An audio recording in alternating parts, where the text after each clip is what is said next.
Wow, shout out to Michelle H. and everybody who's sending me things. I'm getting in tune, and I will also be, again, posting up on Patreon. Oh, by the way, the video about his lies were smooth as silk. Don't drink the milk. That's a video. Real story. I know. Shocking, but real story. Okay, look on the screen. Look on the screen. It's a Dusty, in my opinion, if you know what I mean. A New Orleans man allegedly killed his girlfriend, raped an acquaintance, and now he's accused of another murder. A song comes to mind or a jingle.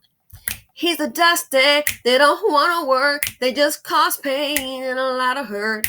They can rely on mammy's money. They can rely on mammy's money. Dusties, they don't want to work. They just cause pain and a lot of hurt. They can rely on mammy's money. They can rely on mammy's money. What a Dusty. And this one right here, yes, that's the jingle that came to mind when I saw this. Again, shout out to Michelle H. Wow. Allegedly killed his girlfriend, raped an acquaintance, and now he's accused of another murder. You can't help these Dusties. We have to go ahead and fight for prison reform. Well, let's see. When they fight for prison reform, the Dusties go out and cause more crimes, and allegedly other people are, attacked, assaulted, and murdered. Kind of defeats the purpose. But again, they're Dusties. They're dumb. D is for Dusty. D is for dumb. So, Ferry is going to read this article here. Front page detective. So, a man who was suspected of killing his girlfriend is now accused in connection to a separate murder in New Orleans, police say. Sherrod Williams, they're spelling it Sharod. Sherrod Williams, age 36, was charged this week with second-degree murder in connection to a June murder, according to New Orleans Police Department. Williams allegedly shot Terrence Johnson, age 45, in the 1300 block of France Street on the evening of June 16th.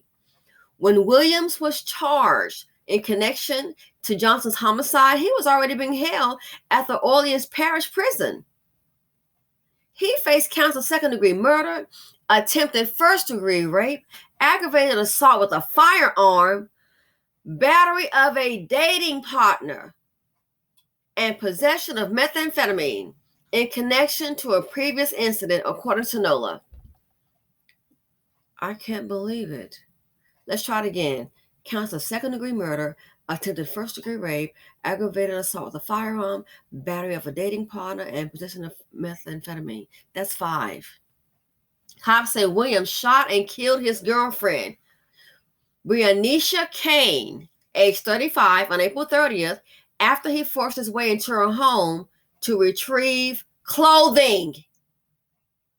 Williams allegedly put Kane in a headlock while fighting with her inside the residence. A witness who fled the home to call for help reported hearing several gunshots, NOLA reported. Williams allegedly then drove off in Kane's vehicle. Kane was pronounced dead at the scene. Williams was wanted in connection with Kane's murder when he allegedly tried to sexually assault the girlfriend of a friend on June 15th, the day before Johnson was shot and killed, NOLA said. Williams, his friend, and his friend's girlfriend were together at a home when they left to get some food, according to NOLA. Police said all three returned to the house so Williams could retrieve something inside. The friend's girlfriend also went inside the house to grab an item. That is when Williams allegedly attacked her, choking her until she lost consciousness, according to NOLA.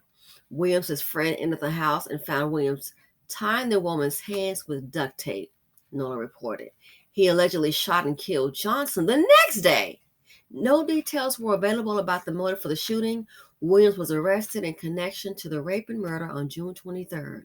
No bond has been set on the new murder charge. Bond on the other charges was set at $1.4 million, according to NOLA. Very good, because that way I doubt if Mama Bear, Mammy the Mama Bear, I doubt if she's got $1.4 million. I doubt she has $1.4 million available or property to secure it, because in true mammy fashion, no matter what, you heard the charges, ladies and gentlemen, based upon the article. In true mammy fashion, no matter what, they will go ahead and bail these Dusties out. I cannot wrap my head around it. But then again, I'm not a mammy. I do not speak mammy language, okay? But they'll bail them out. So it's a $1.4 million. So think. Let him tell it. It says that he came to retrieve some clothing. So a simple task of just getting, you couldn't just get your clothes and get the hell out. Now another murder? A Dusty can simply just come in, get the clothes. Better yet, it's going to be some drama. How about you just should have asked the lady, hey, you know what? I'm going to wait here. If you will, go ahead and put the clothes out. No, that couldn't happen. It had to escalate. It had to escalate. And now he's accused of another murder. Are you kidding me? Again, you can't help these Dusties, and I hate to say it. The dust storm is so thick, it's like you really can't help the community. And you got people out fighting for police reform. There's so many black men in jail. We got to do something about it. So while they're fighting,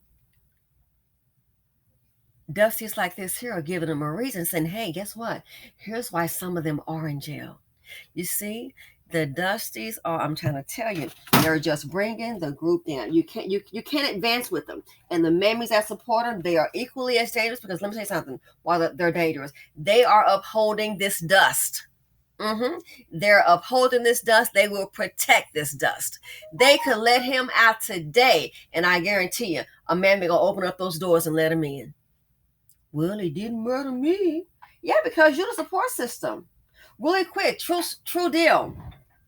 I had when I was younger, I had a boss, and basically, let me tell you, she was from the Ivy League and all that. She dated a guy that was a serial killer. And you know what the police told her? And once I heard about it, and the guy, he was handsome, and I think she was just caught up on that. And it was like, we had a discussion. I'm like, listen, we got 6 women here. 2 of them, 2 survived. It's the same MO, and the 2 that survived in totally same state, but totally different counties, like hours apart. One said he left her for dead. She pointed him out, and so did the other girl. And the police, she was actually even spending money on him, and the guy had a problem. Like, as a teenager, he had knocked on the door, asked for some water. The woman let him in. He had a knife on him. He started stabbing the woman, and after he stabbed the woman, guess what? He then tried to rape her. Blood everywhere. Sick. She was spending tens of thousands of dollars on this guy. The sister from another mother. Yeah. Unreal. Unbelievable. The Caucasian female spent a lot of money. And you know what happened? So we had the conversation, and this kind of took a turn for me. One girl that was killed, and she said to me, I kid you not, she said, well, she was just a barmaid. And I'm like, are you kidding me? This was someone's life. He took a life. Are you kidding me? And the police sat her down, and she said to me, when she was traveling, I guess, to where they're going to have a trial, she said the detective or the police, they came to the hotel room where she was, and he was found guilty, by the way. And she said the detective told her, listen, you know he did this. And the only reason that he hasn't killed you is because you're the one that's supporting him. That's the only reason that you're alive. They sat her down and told her that. And after she told me, she was just kind of like silence. Because guess what? I figured then, deep down inside, she knew that was the truth. They told her the only reason, why do you think you're still alive? The only reason he didn't kill you, he needs you. Yeah, she was supporting him. The evidence pointed to that guy. It was just, it was crazy. And I just thought, wow, so much of the Ivy League education that your parents gave you come from some money. That's what she chose based on his looks. And looking at him, he was attractive. Yeah, I remember seeing the picture in the paper. But yeah, she didn't care. All she knew is she wanted a handsome man, and he was found guilty. She texted me over the week and said, "Hey, they found him guilty," and she was feeling really bad about it. I got that text. I never forget. I was in the stores in Walmart, and I just remember thinking to myself, "Very good." It was a relief because, I mean, I researched those articles, and I'm like, how is it on some of the murders he's using duct tape? The dummy didn't wear gloves, so his fingerprints are on the duct tape, and we've gotten witnesses. One girl was assaulted on a boat, and he was last seen there. It was some of that stuff. It was just crazy. So yeah, believe it or not, women, because most of the time the men are already gone. The dad, he's been left the building. But yeah, when they are they're supporting this, they're a danger because guess what? They already know they're going to have somewhere to go. Somewhere to go. That mammy is going to take care of them. So this here, Dumb Dusties. This shows you cannot try and fight for them. You cannot try, like I said, on this criminal thing. Oh, the criminal reform, criminal justice is too many of them in jail. You want to let them out. Look what this one did. Let them out. And look what happened. So we already, it says, allegedly killed his girlfriend, raped an acquaintance, and now accused of another murder. Really? Do you want this character out? It says allegedly, get to the court, they'll show the evidence more than likely. You know how that can go. I have my opinion, you have yours. Dumb Dusty. So we're going to end this one with a jingle that is well deserved. Beware the angry black man, please have your gun in hand. Beware the angry black man, please have your gun in hand. He'll come for you. I don't even know this fool. Go upside your head, lay down, play dead. Beware the angry black man, please have your gun in hand. Beware the angry black man, like this Dusty right here. Please have your loaded gun in hand. Y'all come back now. You hear?